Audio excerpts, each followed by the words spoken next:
മുംബൈയിൽ വെച്ചോ ന്യൂഡൽഹിയിൽ വെച്ചോ പരിചയപ്പെടുന്ന അന്യസംസ്ഥാനക്കാരോട് കേരളത്തിൽ വന്നിട്ടുണ്ടോ എന്ന് ചോദിക്കുമ്പോൾ ഉണ്ട്, പത്തനംതിട്ടയിൽ വന്നിട്ടുണ്ട് എന്നാണ് മറുപടി ലഭിക്കുക. ഇന്ത്യയുടെ മിക്കവാറും എല്ലാ ഭാഗങ്ങളിലും കേരളം എന്ന് പറഞ്ഞാൽ അറിയപ്പെടുന്നത് പത്തനംതിട്ട ജില്ലയുടെ കെയർ ഓഫിലാണ്. ഒരു വർഷം 1.5 കോടിയിലധികം ടൂറിസ്റ്റുകൾ വരുന്ന ലോകത്തിലെ തന്നെ ഏറ്റവും വലിയ ടൂറിസ്റ്റ് കേന്ദ്രങ്ങളിൽ ഒന്നായി പത്തനംതിട്ട ജില്ല മാറിയിരിക്കുന്നു.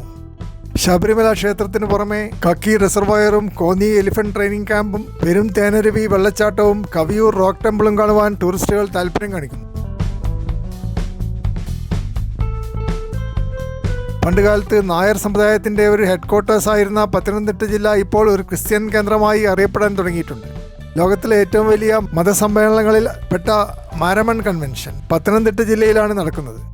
അറിയപ്പെടുന്ന ധാരാളം കോളേജുകളും സ്കൂളുകളും ഈ ജില്ലയിൽ കാണുവാൻ പറ്റും.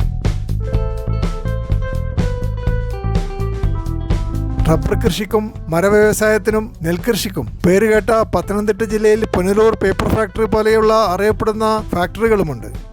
വിദ്യാഭ്യാസപരമായി വളരെ ഉയർന്നു നിൽക്കുന്ന ഒരു പ്രദേശമായതുകൊണ്ട് ധാരാളം പത്തനംതിട്ട സ്വദേശികൾ അമേരിക്കയിലും യൂറോപ്പിലും ജോലി ചെയ്യുന്നു. പ്രത്യേകിച്ച് ഡോക്ടർമാരും എഞ്ചിനീയർമാരും MBAക്കാരും ചാർട്ടേഡ് അക്കൗണ്ടന്റുമാരും കൂടുതലായി പത്തനംതിട്ട ജില്ലയിൽ ഇന്ന് ലക്ഷക്കണക്കിന് രൂപ ശമ്പളമുള്ള ജോലികളിൽ ഏർപ്പെട്ടിരിക്കുന്നു. തിരുവല്ലയും പന്തളവും അടൂരും പോലെയുള്ള വലിയ പട്ടണങ്ങൾ പത്തനംതിട്ടയിൽ നല്ലപോലെ വികസിച്ചു വരുവാനുള്ള കാരണവും വിദേശത്ത് നിന്നുള്ള ഡോളറിൻ്റെ ഈ നിരന്തരമായ ഒഴുക്കാണ്. പല സംസ്ഥാനങ്ങളിൽ നിന്ന് വരുന്ന ആളുകളുമായി ഇടപഴകുന്നതുകൊണ്ട് പത്തനംതിട്ടക്കാർക്ക് മലയാളത്തിന് പുറമെ തമിഴും തെലുങ്കും കന്നഡയും ഹിന്ദിയും സംസാരിക്കാൻ പറ്റും. എന്ന് മാത്രമല്ല, വിദേശത്ത് ജോലി ചെയ്യുന്ന പത്തനംതിട്ടക്കാരുടെ പേരക്കുട്ടികൾക്ക് മലയാളം അറിയാത്തതുകൊണ്ട് പല കുടുംബങ്ങളിലും ഇംഗ്ലീഷിലാണ് ആശയവിനിമയം നടത്തുന്നത്. സെപ്റ്റംബർ മുതൽ ഏപ്രിൽ വരെയാണ് പത്തനംതിട്ട ജില്ലയിൽ ടൂറിസ്റ്റ് സീസൺ.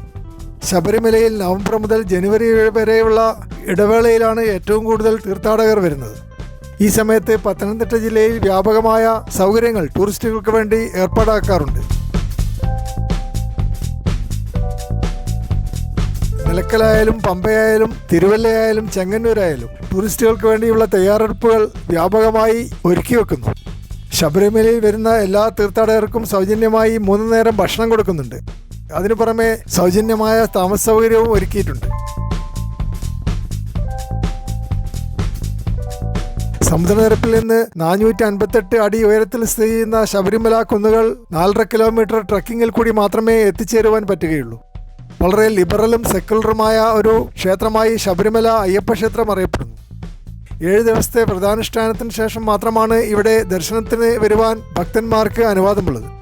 കേരളത്തിൻ്റെ എല്ലാ ഭാഗത്തും നിറഞ്ഞു നിൽക്കുന്ന തീർത്ഥാടകരോട് ചോദിച്ചാൽ അവരുടെ ഒറ്റ മറുപടി ഞങ്ങൾ പത്തനംതിട്ട ജില്ലയിലേക്ക് പോകുന്നു എന്ന് തന്നെയാണ്. ഈ സമയത്ത് ജില്ലയിലെ ഹോട്ടലുകൾക്കും റെസ്റ്റോറൻറ്റുകൾക്കും പമ്പിച്ച ബിസിനസ്സും ലഭിക്കുന്നുണ്ട്.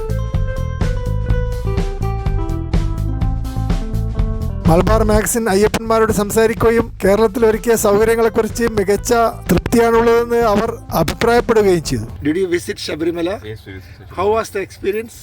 It was pretty good. Okay. What were the arrangements for accommodation? Accommodation, there was one thing called the ferry, in which pilgrims will have to pay a minimum amount, and they will be getting a small space booked in which they can take rest and relax with the evening, and later again in the morning they'll have to go back to the temple. What about food? Is it given free? Food is free in the Annadhanam, and additionally there are other hotels. Do they give 3 times? Yes. Is it rice or chapatis? It's rice. Rice is given. Yes. Did you go to Shabarimala? Yes. Did you enjoy? How old are you? I am 13 years old. Okay. Hello, did you go to Shabarimala? Yes. You are studying in a school? Yes. Which grade? 6th. 6th grade. You are happy with Shabarimala? Yes. Thank you.